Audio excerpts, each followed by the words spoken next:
Good morning. It's Tuesday, the 6th of February. Welcome back to Take 5. And today we are looking at Psalms that have been written to one of King David's favourite tunes.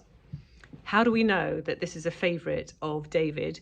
Well, we know because it says at the beginning of Psalm 57, to the director of music, to the tune of Do Not Destroy of David.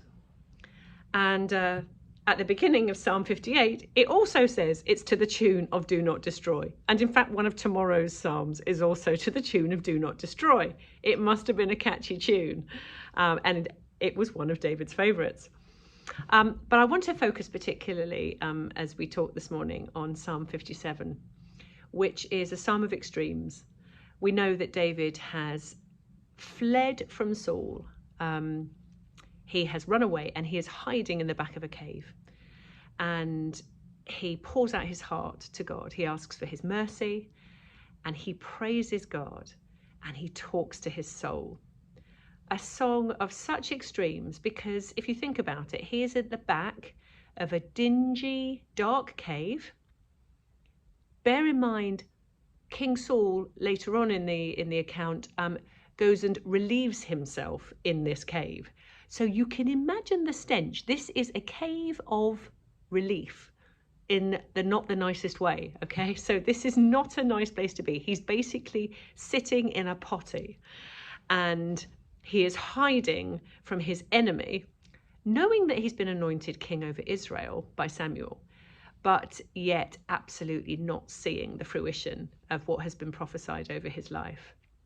And he cries out to God. He doesn't think, oh no, this is terrible, it's never going to happen, I'm living in a potty. No, he doesn't. He cries out to God and he gives praise to God. He says, be exalted, O God, above the heavens. Let your glory be all over the earth. He is thinking big. He is not thinking about his circumstances. But I want to particularly focus on verse 7, where he says, my heart, O God, is steadfast. My heart is steadfast. And this is an inspiration to me. I don't know about you, but whenever I feel like I'm sitting in the potty, I don't feel like my heart is steadfast. I feel my heart is in turmoil. I feel like my hope is something that is just missing my grasp. And yet, David speaks to his soul.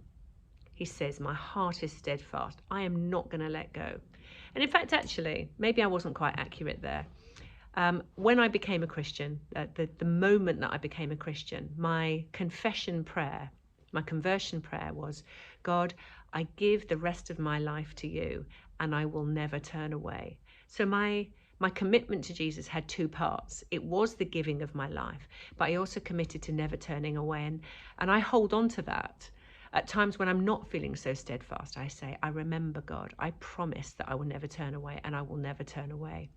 I wonder what your conversion prayer was. What did you promise to God when you said you were going to follow him all your days? You were going to give him your heart and soul.